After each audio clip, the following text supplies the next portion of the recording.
fazer uma reflexão com você na palavra de Deus nesta manhã. É um texto da palavra que certamente já muitos já fizeram referência e ministraram acerca desta temática, acerca deste assunto, desta caminhada sobre a tormenta. Como é que está a tua vida nessa manhã? Como é que está o teu dia nessa manhã?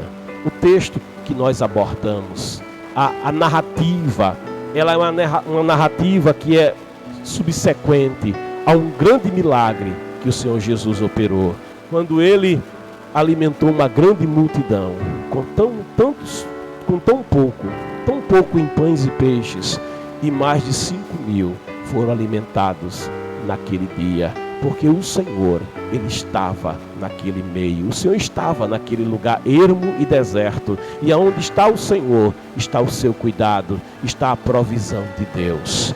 Mas depois que esse grande milagre aconteceu ali, aquelas multidões, diante daquele fato, ficaram estupefatas e entenderam que Jesus Cristo, Ele não era um homem comum, Ele não era um carpinteiro, Ele não era apenas um simples rabi. E aquelas multidões ficaram tão eufóricas que elas decidiram, naquele momento, fazê-lo rei de Israel. E eu penso que até os discípulos, que não tinham ainda uma revelação perfeita de quem era Jesus, mas também tinham visões acerca de Jesus como um rei terreno, também devem ter ficado empolgados com essa ideia. Mas Jesus cuja missão não era reinar como homem, cuja missão não era reinar naquele tempo, ou estatuir, ou estabelecer um reino político apenas. Não, a missão dele era muito maior que isso. Ele dissimula, ele desestimula aquele propósito, e ele impede que aquilo aconteça, de modo que ele vai despedindo as multidões e até os seus discípulos. O texto diz que imediatamente após aquele milagre e ao furor da multidão de querer fazê-lo rei, Jesus, ele insiste com os discípulos para que eles entrassem no barco. É quase que empurrando eles assim, separando eles da multidão e fazendo com que entrassem naquela embarcação, que era uma embarcação de alto calado, porque cabia mais de 12 homens naquela embarcação. Ele os compele a entrar no barco e diz que vão adiante dele, vão da frente dele, façam aquela travessia. O texto diz: fossem adiante dele para o outro lado, enquanto ele, por sua vez, agora despedia aquelas multidões e impedia aquele propósito que não estava de modo algum alinhado com a vontade de Deus, com o querer de Deus e com o plano de Deus para a missão dada ao Senhor Jesus Cristo e até para os seus discípulos, de modo que o sonho de Jesus rei, se Judas, por exemplo, tinha a visão de Jesus rei, ele já começou a ficar talvez decepcionado com a atitude de Jesus, porque quem sabe para ele seria uma oportunidade perdida. Para os discípulos que queriam sentar um à esquerda e outro à direita, que era o caso dos filhos de Zebedeu, certamente era uma oportunidade ali adiada, mas Jesus, ele sabia muito bem aquilo que ele fazia, de modo que ele compele os discípulos a entrarem no barco, e assim Jesus, ele diz o versículo 23, assim que mandou o povo embora. Jesus realmente mandou o povo embora naquele dia. Ele subiu sozinho. Quando Jesus estava só, aí Jesus fez uma coisa que era costume de Jesus fazer. Jesus subiu sozinho a um monte para orar. Era tardia quando isso aconteceu, porque o texto vai dizer que ao chegar da noite, por volta do pôr do sol, Jesus estava despedindo as multidões, e ao chegar da noite, o sol se pôs, a noite chegou, e quando a noite chegou, lá no monte, Jesus estava, diz o texto, lá estava ele só, e ele estava na presença do Pai, e ele estava orando. Incrível, não é?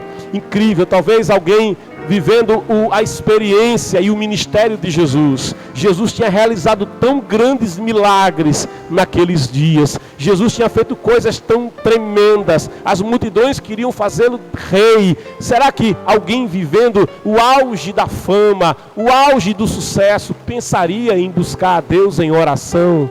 Mas Jesus é incrível, porque quando tudo ia muito bem, Jesus orava. Jesus, ele procurava a presença do Pai. Ele voltava-se para o Deus eterno, para o Deus altíssimo. E é interessante dizer que se tinha uma pessoa que não precisaria de orar, era Jesus. Naquela oração, Jesus não diria: Pai, me cura porque eu estou enfermo, porque Jesus não estava enfermo. Naquela oração, Jesus não diria: Pai, me dê direção, porque Jesus, ele tinha direção. Naquela oração, Jesus não diria: Pai, me dá sabedoria, porque Jesus era a própria sabedoria.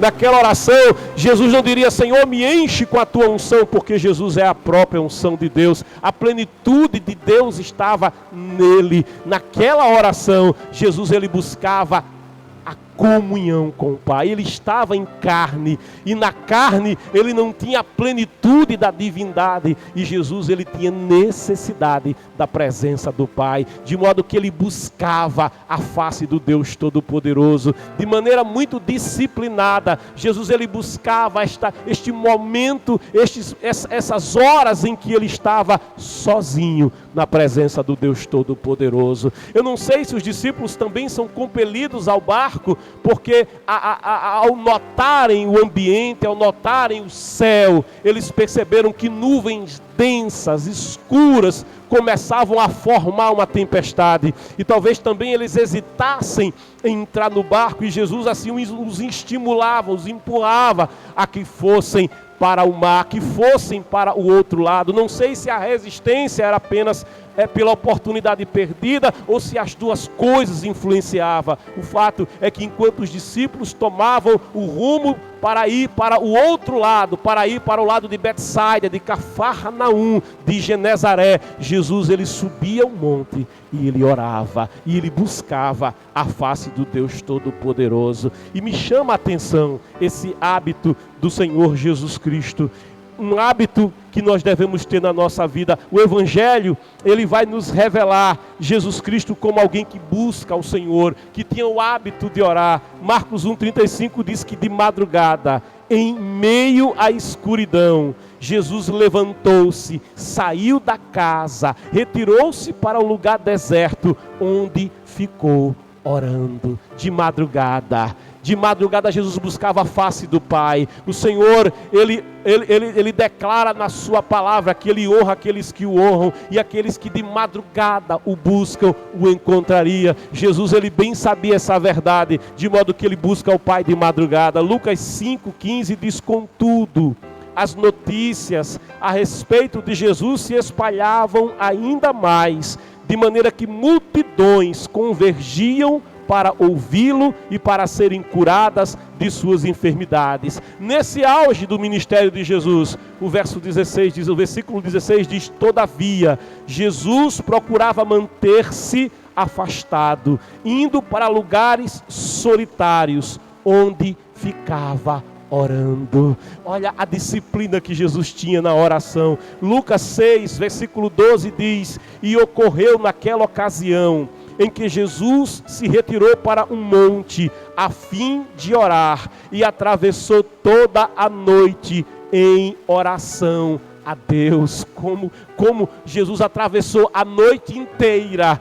orando. Logo, aqui diz no versículo 13, logo ao nascer do dia, convocou seus discípulos e escolheu dentre eles 12, a quem também designou como apóstolos. Esse texto vai mostrando que Jesus, ele não tomava decisão sem buscar a face do Pai. Jesus, ele não decidia sem conversar com o Pai. Eu não sei como é que você toma as suas decisões, eu não sei como é que você faz as suas escolhas, mas eu te convido a adotar o modelo de Jesus, a buscar a face do Deus Todo-Poderoso, e a não tomar decisões na tua vida sem primeiro falar com Deus, sem primeiro consultar a vontade de Deus para a tua vida, porque a sua vontade, diz a palavra, é boa, é agradável, e a vontade de Deus é perfeita. Jesus estava orando e o texto vai revelar uma coisa: ele manda os discípulos, ele fica só e ele orava, ele buscava a face do Pai. No versículo 24, Mateus diz que todavia, enquanto isso acontecia, o barco já estava longe no meio do mar. E o texto revela, sendo açoitado, sendo fustigado pelas ondas, porque o vento era contrário. Os discípulos estavam fazendo o que Jesus mandou, e para o outro lado, os discípulos estavam obedecendo a ordem dada. Eles receberam a missão e eles foram cumprir a missão. Mas quando a gente se coloca para fazer a vontade de Deus, alguém pensa que o vento sempre vai soprar a favor, que o vento sempre vai nos ajudar a avançar, e se surpreende que mesmo estando a fazer a vontade de Deus, o vento sopra, mas ele sopra de modo contrário. Há um impedimento ao avanço, há uma dificuldade no avançar. Mas os discípulos, eles receberam de Jesus um comando e eles não desistem. Certamente era mais fácil virar o barco e voltar para a praia, porque o vento até ajudaria no retorno, mas os discípulos sabem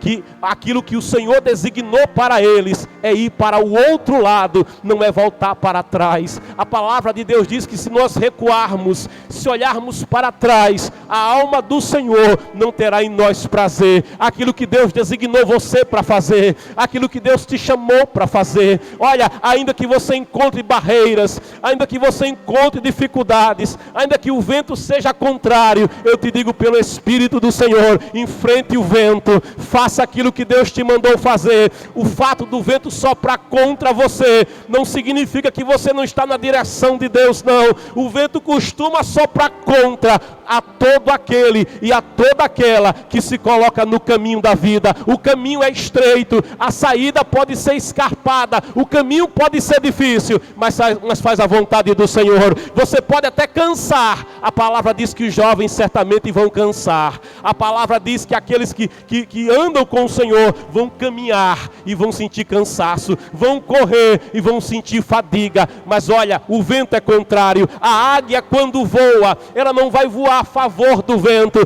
Para a águia alçar voo, para o avião alçar voo, ele voa contra o vento, porque o vento se transforma em uma rampa, o vento contrário se transforma em uma escadaria que vai fazer você voar com asas como águia. Os discípulos vão fazer o que o Senhor quer, mas eles precisam enfrentar a oposição do vento, a oposição da tempestade que está se formando. E os discípulos estão ali fazendo aquilo que eles bem sabiam fazer. E o que é que eles sabiam fazer? Era conforme as forças. Eles eram homens do mar, e eles, na sua maioria, e eles entendiam o que significava atravessar o mar da Galileia. Eram homens acostumados a lidar com embarcação, e eles tomam o remo e eles começam a remar, a enfrentar as ondas, a enfrentar o vento que é contrário, a enfrentar a tempestade que se formava. Eles vão remando e eles vão avançando. O avanço não é rápido, o avanço é lento, mas eles permanecem no propósito. A palavra diz: corramos com paciência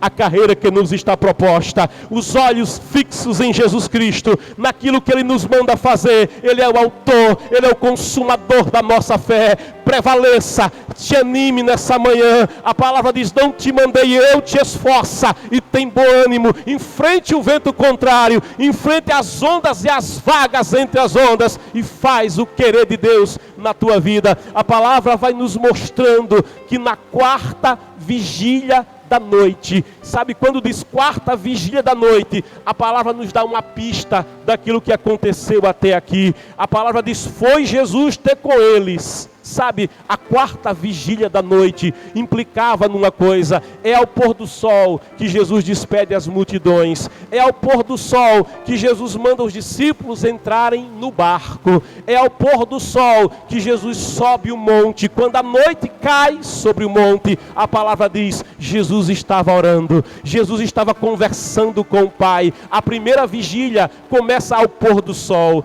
é a primeira vigília da noite, são 3 horas, começa às 6 até as 9. Jesus ele orou 3 horas. Na primeira vigília, Jesus estava em audiência com o Pai. Veio a segunda vigília, mais 3 horas. De 9 à meia-noite, Jesus continua conversando com o Pai. Jesus está na presença do Pai. Vem a terceira vigília, mais 3 horas. Da meia-noite às 3 da manhã. E Jesus continua conversando com o Pai. 9 horas de conversa, de diálogo, de comunicação, de comunhão na presença do Pai. Ele estava só, mas eu te digo, ele estava só em uma visão humana, porque ele estava na presença do Deus Todo-Poderoso. Enquanto os discípulos enfrentavam a tempestade, enfrentavam o vento contrário, remando, se esforçando, Jesus, a gente às vezes se esquece que a mesma tempestade que estava lá no mar,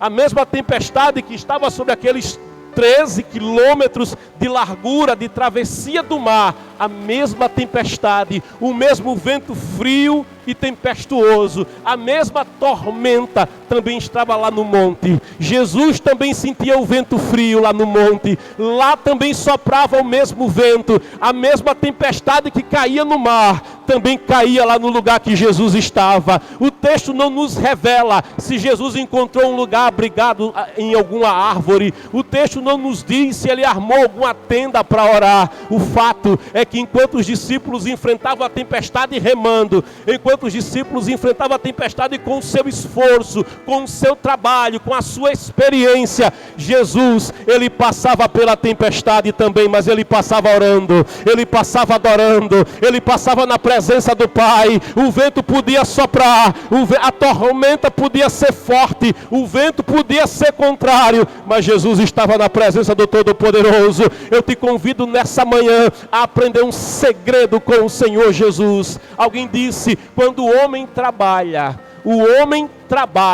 e vai colher o fruto do seu trabalho, mas quando o homem ora, aí é Deus quem trabalha, e o homem colhe o fruto da bênção, do trabalho e da provisão de Deus. Deixa eu dizer uma outra verdade que alguém fala acerca de orar, de buscar a face do Senhor em momentos difíceis, é que, olha, veja bem, os teus joelhos dobrados em oração tem o poder de te levar muito mais distante, a um alvo muito mais elevado do que os teus pés na carreira e na correria da vida. Aprenda esse segredo, guarda esta verdade acerca da tua vida. Enquanto você ora, Deus trabalha. Enquanto você busca a presença do Senhor no meio da tormenta, no meio da tempestade, o Senhor está contemplando a tua vida, o Senhor está contemplando a situação pela qual você passa. Me chama a atenção uma outra verdade, é que enquanto os discípulos, eles vivenciam a tempestade embaixo, Jesus vivencia a mesma tempestade, mas ele vivencia a tempestade em cima, na presença do Todo-Poderoso.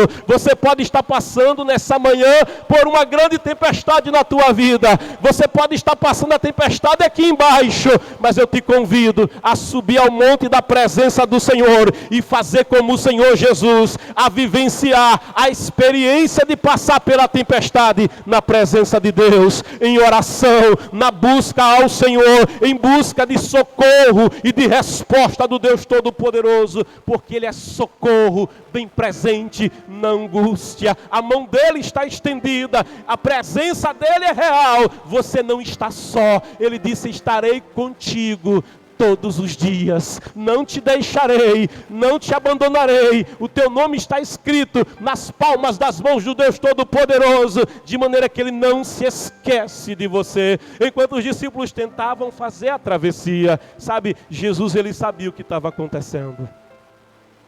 Oh glória! E eu te falo pelo Espírito de Deus, que Deus sabe o que é que está a acontecer na tua casa. Deus sabe o que é que está a acontecer na tua vida. Deus sabe o que é que está a acontecer no teu trabalho. Deus sabe como está a tua situação. Não pense que porque Jesus estava orando, Ele ignorava, Ele desconhecia a luta que os discípulos vivenciavam naquela travessia. Sabe, são 9 horas em que Jesus está em audiência com o Pai, e o texto vai revelar uma uma coisa, o texto diz aqui que na quarta vigília da noite foi Jesus ter com eles. Jesus vai ter com eles. O versículo 24 diz: o barco já estava longe, estava no meio do mar. Eles lutaram com as suas forças, mas ainda que tenham lutado por 9 horas, por 9 horas remando, por 9 horas lutando, tudo que eles conseguiram foi chegar no meio do mar. Eu gosto do meio, porque o meio é aquela etapa que não dá mais para voltar para trás. Você caminha, você se esforça, você luta, você utiliza o teu esforço, o teu trabalho. As situações se levantam contra você, mas você diz: eu não vou desistir, eu vou insistir, eu não vou recuar, eu vou avante. Aí você só chega até o meio, é até onde você consegue, é até onde você pode, é até onde você alcança. Chega uma hora que você percebe os discípulos, eu imagino, se alguém remar por 9 horas, mesmo sendo um pescador experiente, mesmo sendo um pescador acostumado com as águas do mar da Galileia, mas 9 horas lutando contra o vento contrário, contra a tempestade, cansa os braços, dá cãibra. Essa podia ser a situação daqueles discípulos. Como o mar da Galileia tem mais ou menos 10 quilômetros de largura, era mais ou menos a extensão daquela travessia, e o texto de João vai revelar que eles tinham andado cerca de 25 a 30 estádios, e um estádio dá 185 metros. A gente faz uma continha e percebe que eles mais ou menos conseguiram navegar 5 quilômetros, ou seja, metade da distância a ser percorrida. Eu fiz uma continha e você percebe que para andar 5 quilômetros, veja, até a hora em que Jesus chega até eles, provavelmente Jesus às 3 horas parou de orar e desceu o monte e foi caminhar até eles. Provavelmente 1 hora se passou, você vai perceber comigo isso, mas o que eu quero te mostrar é que primeiro, o avanço deles era tão difícil, que eles levaram cerca de 10 horas para percorrer 5 quilômetros, isso dá uma velocidade de meio quilômetro por hora, é muito lento. Uma pessoa caminhando, segundo a área de ciência esportiva, uma pessoa saudável, ela caminha muito bem entre 5 e 6 quilômetros por hora. E essa conta fecha, porque veja bem, eu posso te dizer que era mais fácil ir caminhando do que navegando, do que puxando pelo remo. Por quê? Porque se você fosse caminhando, já tinha feito a travessia. Como eles foram remando meio quilômetro por hora, eles não conseguiam vencer, eles não tinham força suficiente para vencer. O que eles avançavam, o vento fazia eles recuar, eles insistiam, a onda trazia eles para trás. Eles chegaram até a metade do caminho, estavam exauridos, já não tinham mais forças, já não tinham mais como agir. Sabe quando chega o limite? Quando chega o teu limite, Deus sabe o limite das tuas forças. Deus sabe até onde você aguenta. Deus sabe até onde você consegue chegar. Deus sabe até onde você vai. Oh, aleluia. Mas saiba uma coisa, quando as tuas forças estiverem acabando, quando as tuas forças parecer que não tem mais jeito, que você não tem mais como avançar, não tem como ir mais para frente, e o vento vai te fazer recuar, Deus sabe o limite. É nessa hora que Jesus para de orar. E eu percebo que andando cerca de 5 quilômetros por hora, o texto vai dizer que ele vai caminhando até o lugar onde os discípulos estão. E olha, a palavra de Deus diz aqui: todavia, o barco já estava longe, no meio do mar, sendo açoitado. Aquele barco levava verdadeiros açoites. Às vezes os problemas da vida são como açoites na nossa alma, são como açoites sobre nós. Às vezes é exatamente isso que os problemas fazem conosco. Aquele barco e aqueles homens estavam sendo açoitados naquela manhã. A palavra vai dizer: as ondas os açoitavam, o vento era contrário, mas na quarta vigília da noite, é o de repente de Deus, foi Jesus ter com eles. O Senhor Jesus está indo ter contigo. Oh glória, essa palavra não vem sem endereço. O Senhor Jesus está indo ter contigo aí no meio da tua tormenta. O Senhor Jesus vai ter contigo aí no meio da tua situação, no meio do teu problema. Foi Jesus ter com eles. E sabe como é que Jesus vai ter com eles? O problema era a tormenta.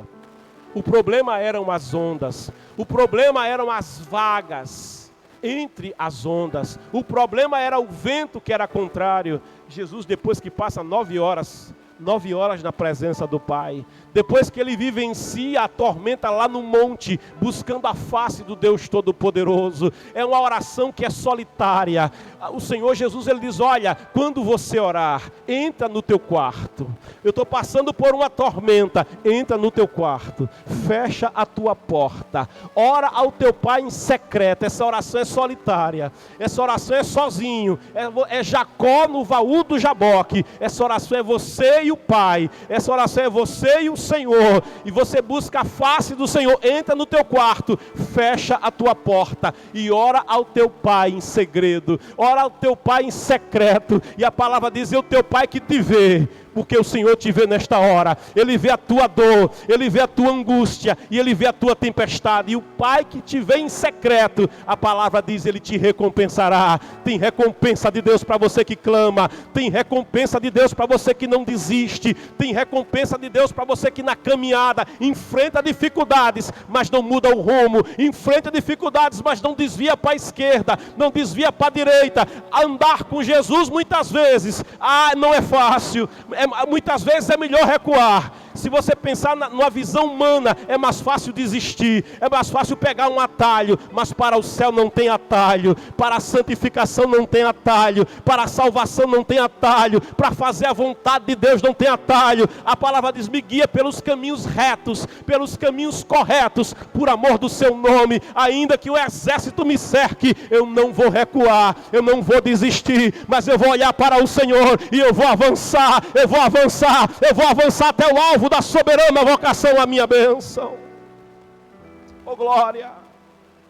Eles estavam no limite da força.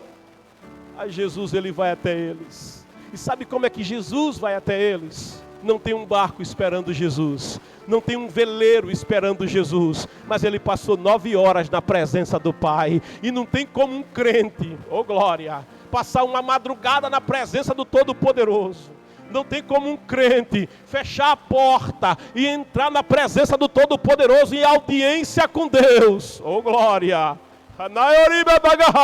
Não tem como um crente bater na porta, buscar e pedir, e entrar na presença e se agarrar como Jacó se agarrou com o Senhor. O Salmo 91 diz: a mim se agarrou com amor, eu vou livrá-lo e vou glorificá-lo, porque creu no meu nome, porque a mim se apegou com amor. Não tem como um crente entrar na presença do Deus Todo-Poderoso e ele sair do quarto normal, e ele sair da vigília normal, e ele sair da madrugada normal. Sabe como é que Jesus vai até a embarcação?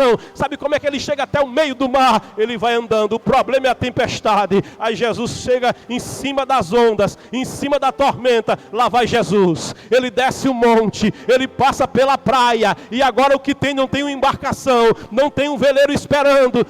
Mas para Jesus não tem problema. Ele estava na presença do Pai. Você está na presença do Pai. Ele começa a andar sobre as águas. Ele começa a andar.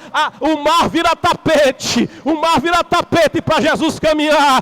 É a caminhada sobre a tormenta, é a caminhada daquele e daquela que busca em Deus uma resposta, que busca em Deus, oh glória,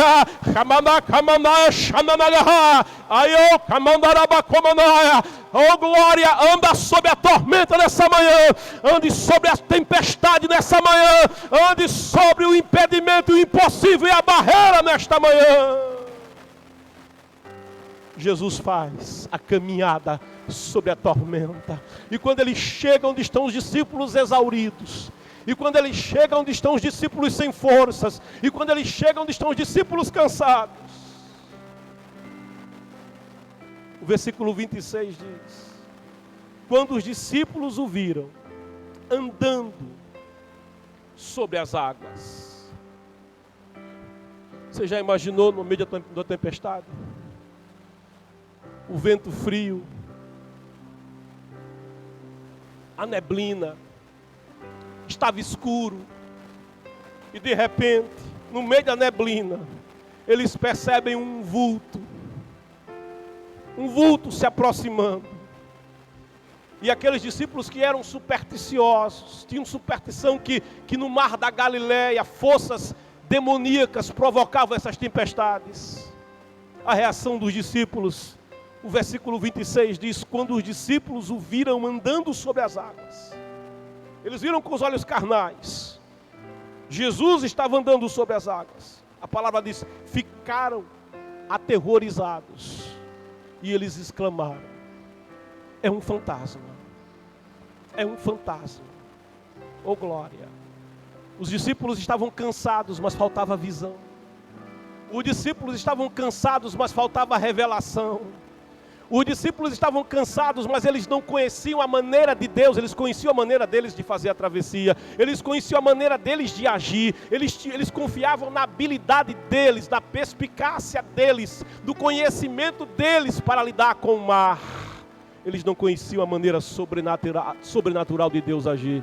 De modo que quando eles veem Jesus andando sobre as águas, a primeira coisa que eles sentem não é alegria, não é alívio, eles sentem terror. E eles pensam assim: o bicho papão veio nos pegar. O bicho papão veio acabar com a nossa vida de vez agora. Tem uma expressão do meu pastor que eu gosto muito. Meu pastor diz assim: olha, se ficar o bicho come, se correr o bicho pega. Mas guarda aí, Brasil, mas se orar, o bicho corre. Oh glória! Se orar, as trevas vão recuar. Se orar, demônios e potestades batem em retirada. Não há maldição que fique. Se orar, a opressão bate em retirada. Se orar, a enfermidade também bate em retirada. O problema bate em retirada. O inferno recua e você avança. Se orar, haverá visão de Deus. Se orar, vai ter revelação de Deus, vai ter entendimento de Deus. Se orar, vai ver um caminho no meio do mar, no meio da tormenta. Eles olham e eles dizem: é um fantasma. E eles gritavam. Já imaginou 12 homens gritando de medo? 12 homens gritando de medo. 12 homens. Já viu uma mulher? Eu vou falar das mulheres, elas me perdoem agora.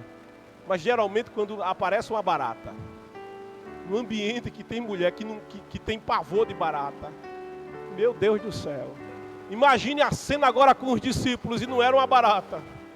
Era alguém que eles achavam que era um ser sobrenatural maligno que vinha contra eles. E eles eram supersticiosos. E eles começam a gritar dizendo: é um fantasma, é um fantasma. Olha, escuta o que eu vou te dizer: não temerás. Diz o Salmo 91, o espanto noturno, a seta que voa ao meio-dia, a praga, oh glória, não temerás. O anjo do Senhor, está escrito, acampa-se ao redor dos que o temem, os livra. Oh, provai e vede que o Senhor é bom. Aquele que habita no esconderijo do Altíssimo, a sombra, vem para o esconderijo, a sombra do Onipotente descansará. Direi do Senhor: Ele é o meu Deus, Ele é o meu refúgio, Ele é a minha fortaleza, nele eu confiarei, estarei seguro.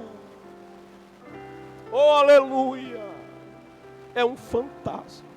Eles não sabiam quem era aquele que vinha ter com eles. Eles não sabiam, eles não percebiam, eles não tinham a percepção que precisavam ter naquela hora.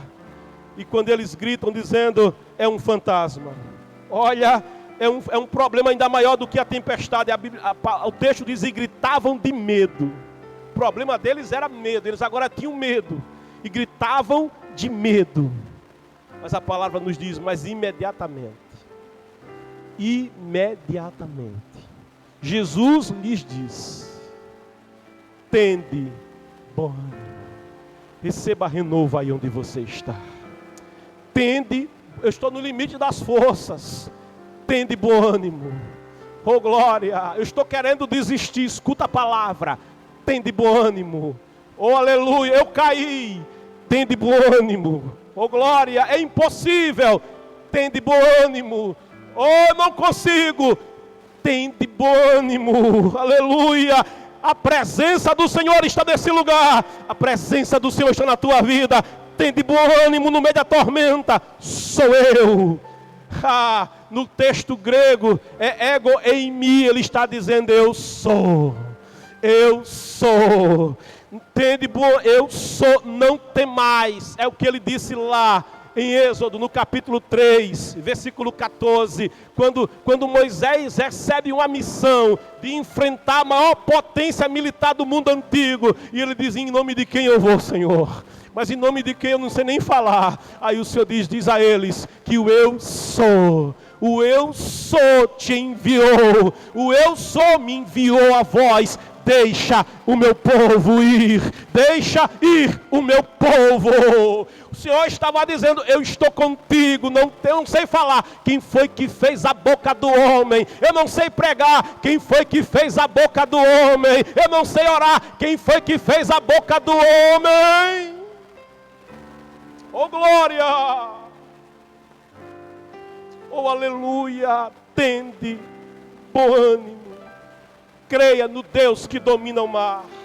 Jó, no capítulo 9, versículo 8, diz: Deus é capaz de estender o próprio universo e pode caminhar sobre as ondas do mar.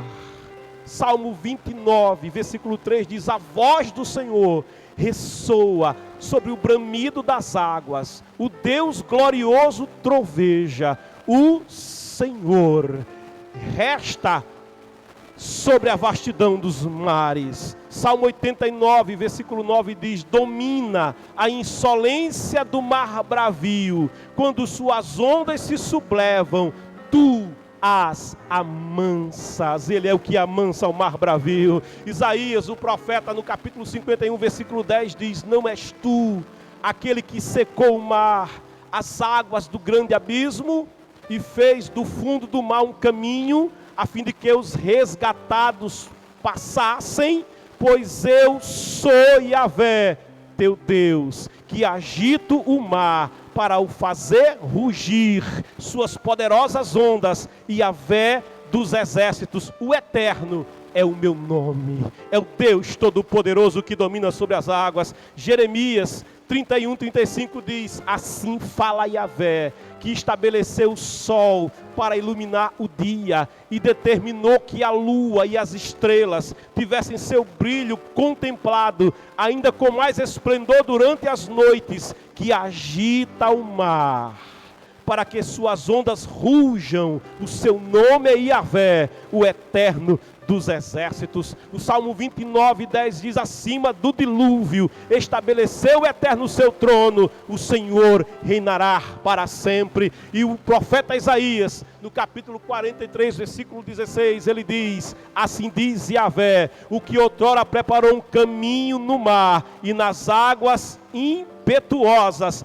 fez uma vereda. O Deus Todo-Poderoso é o Deus que se apresenta nessa manhã no meio da tua tormenta. O Deus Todo-Poderoso é aquele que te diz: não temas, sou eu, não temas, eu estou presente. Barco que tem a presença de Jesus, as águas podem açoitar. Crente que anda na presença do Senhor, ele pode ser fustigado pelo mar, pode ser fustigado pela tormenta, mas tem uma coisa: o Senhor, ele vela por ti. O Senhor, ele se faz presente no limite das tuas forças. Deus não te desamparará. Eu sou, não temas. Quando Jesus falou, quando Pedro ouviu-lhe a voz, ele exclamou dizendo: Senhor. Pedro tinha pouco juízo. Meu pastor disse que Deus não deu juízo em quantidade certa a todo mundo. Ele diz: Senhor, se és tu. Ou seja, ele não tinha certeza se era Jesus. Ele ainda não tinha certeza se era Jesus. Se és tu.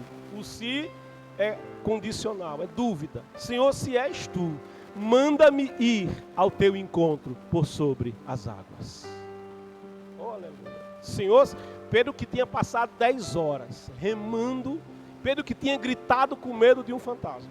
Esse Pedro agora diz: Senhor, se és tu, manda-me ir ao teu encontro por sobre as águas. Pedro era afoito mesmo. Então Jesus lhe responde, porque com Jesus não tem dificuldade. Recebe a palavra: com Jesus não tem dificuldade. Que queres que eu te faça?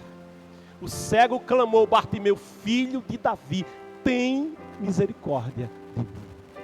E quando Jesus mandou chamá-lo, e ele estava na presença do Senhor, do Deus Todo-Poderoso, aquele que abriu a boca e disse, haja luz e houve luz, e o cego estava diante dele, ele faz uma pergunta a ele. E olha, essa pergunta feita pelo Deus Todo-Poderoso tem um peso muito grande. Que queres que eu te faça? Oh glória! Deus está dizendo assim, não há limite para o que eu posso fazer. Não há limite para o que eu posso realizar. Que queres que eu te faça? Oh glória! Mas é impossível. Que queres que eu te faça? Mas eu não tenho mais idade para viver o que eu sonho. Que queres que eu te faça? Sarai também não tinha idade. Oh aleluia! Abraão também não tinha mais idade. Que queres que eu te faça? Que queres? Para Deus não há impossível. Recebe a palavra. Para Deus não há impossível. Que queres que eu te faça?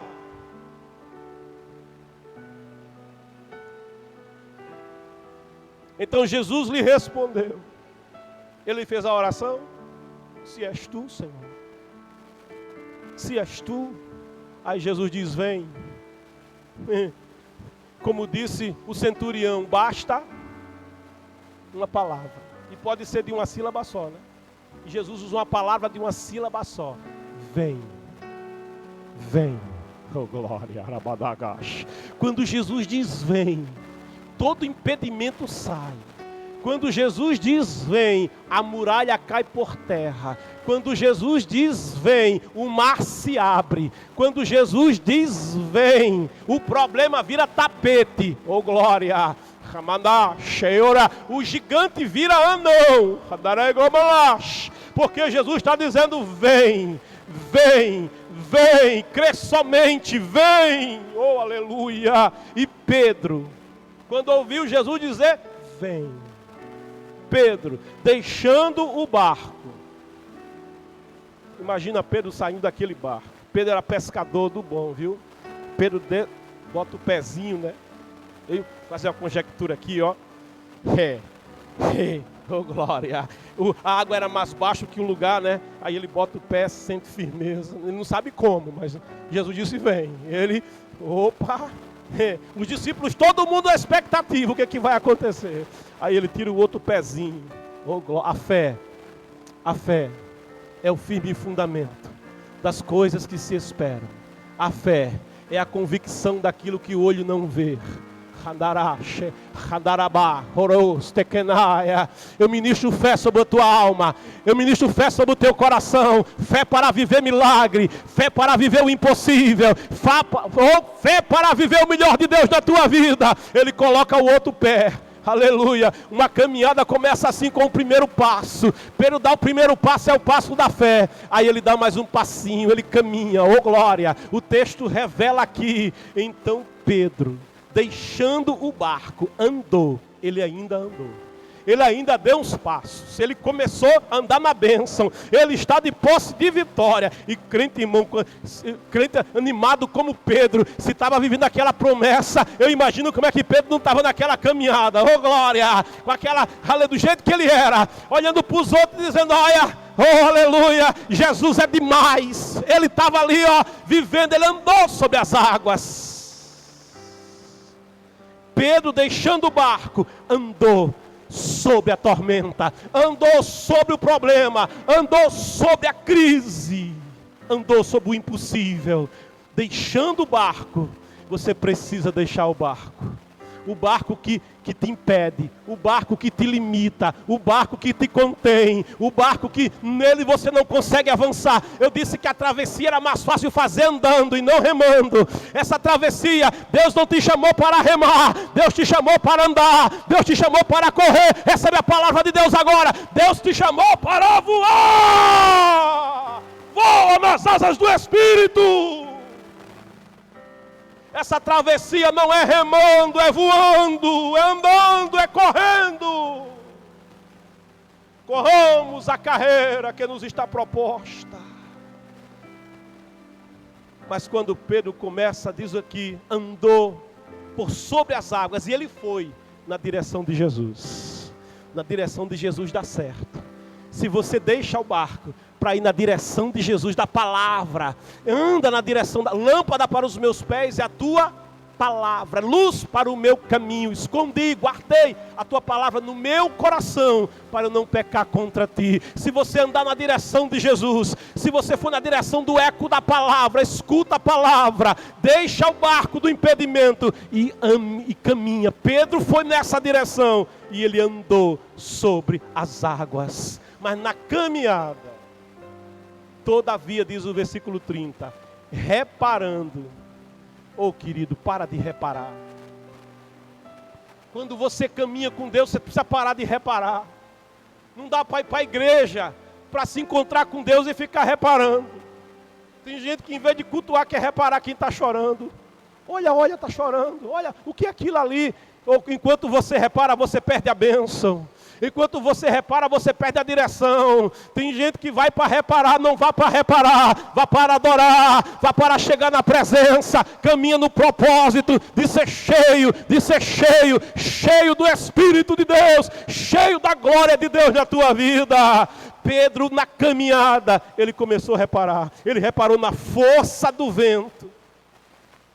Ele foi reparar, não foi nem na onda, foi na força do vento que soprava. E quando ele começou a reparar no vento, ele tirou os olhos de Jesus.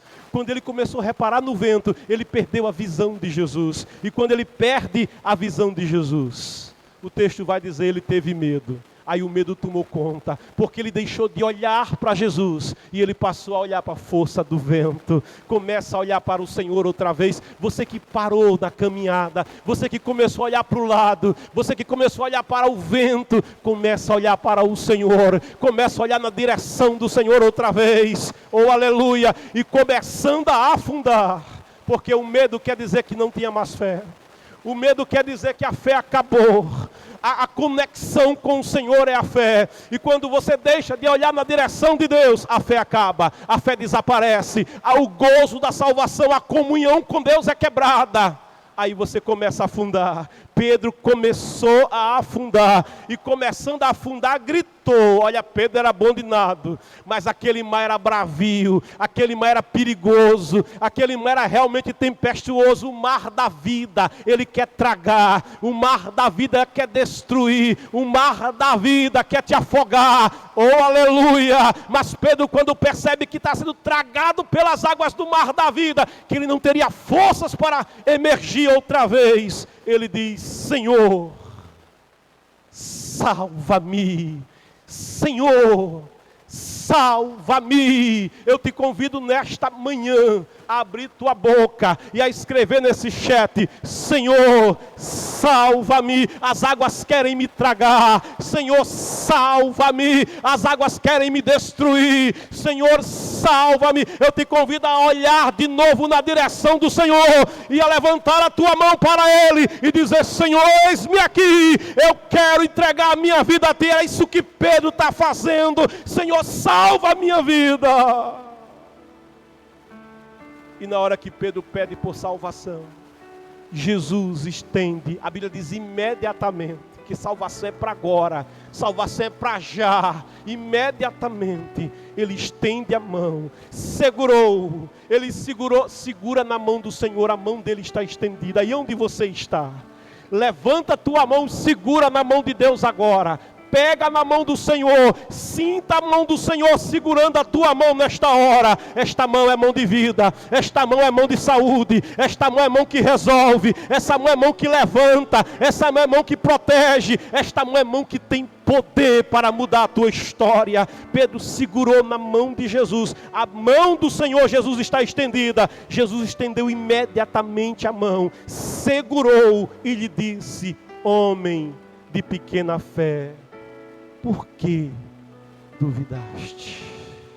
Por que duvidaste? Você escuta a palavra e tudo que você precisa fazer com a palavra é crer somente. Não temas, creia somente. Tudo que você precisa fazer é crer, porque o mais o Senhor vai fazer na tua vida. Creia no Senhor. A palavra diz homem de pequena fé. E Jesus, eu imagino, segurou a mão de Pedro. Pedro se firmou outra vez olhando para Jesus, porque quando a gente volta para a presença do Senhor, quando a gente se aproxima de novo do Senhor, oh aleluia, o mal não nos toca, o vento forte não nos ameaça, as ondas não conseguem mais nos tocar e nos tragar. Pedro estava pertinho de Jesus. Eu quero te convidar para andar perto do Senhor Jesus. Eu quero te convidar para andar com o Senhor Jesus. Eu quero te convidar no meio da tormenta, vem para o Senhor Jesus nesta manhã. Pedro veio para o Senhor e ele começou a andar com o Senhor Jesus. O texto nos diz na palavra, ele teve medo, ele começou a afundar, Jesus o segurou, e assim que ambos entraram no barco, sabe quando alguém entrega a vida para Jesus, Jesus entra no seu barco. Oh glória, quando alguém entrega como Pedro, Senhor salva-me. Jesus não só tira a pessoa do charco de lodo do pecado, Jesus não só arranca das drogas, Jesus não só arranca do calabouço, não só arranca da prisão, não só arranca do pecado, não só arranca da depressão, não só arranca a pessoa da derrota, mas Jesus, ele pega a pessoa e diz: agora eu vou entrar no teu barco, eu vou fazer parte da tua tripulação, oh glória, eu vou entrar na tua casa. Ele diz: estou à porta e bato, se alguém ouvir a minha voz e abrir a porta, eu entrarei na sua casa, eu farei parte da sua casa. Jesus vai fazer parte da tua casa, e casa que tem o Senhor Jesus, essa casa muda. Casa que tem o Senhor Jesus, as trevas se retiram. Casa que tem o Senhor Jesus, a opressão sai. Casa que tem o Senhor Jesus, a tormenta cessa e ela conhece a verdadeira paz. Eu e a minha casa somos do Senhor. O carcereiro de Filipos perguntou a Paulo: que devo fazer, Paulo? Que devo fazer para ser salvo? E Paulo respondeu para o carcereiro: confia no Senhor Jesus, vai ser salvo tu e a tua casa. Confia no Senhor Jesus, vai ter salvação na tua casa, vai ter salvação na tua vida. Entrega o teu caminho ao Senhor nesta manhã, confia nele e ele fará o milagre acontecer na tua vida. Jesus entrou no barco, e quando Jesus entrou no barco, a tempestade cessou. O vento cessou. Não dá para açoitar o barco quando tem a presença de Jesus. Não dá para fustigar o barco que tem a presença do Todo-Poderoso. Aleluia. O vento recua, o mar se aquieta, porque o Senhor está presente. Quando o Senhor está presente, a paz é produzida, a calmaria, a mudança, a vida. Oh, aleluia. Então os que estavam no barco adoraram e exclamando: verdadeiramente tu és o Filho de Deus. Tudo isso que esses discípulos viveram tinha um propósito. A palavra diz que todas as coisas cooperam para o bem daqueles que amam a Deus. Eu aprendi nas tormentas a não perguntar a Deus por quê. Senhor, por que a tormenta? Por que o vento contrário? Por que essa lentidão no meu avanço? Por que meio quilômetro por hora, quando eu podia ir caminhando 6 quilômetros por hora? Por que, Senhor?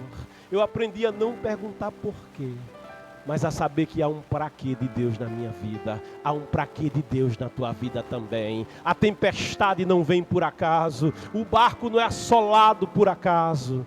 Deus, ele se serve da tempestade para revelar a sua glória na tua vida. A vitória é depois da batalha, a vitória é depois da muralha. Acredite, você vai conseguir.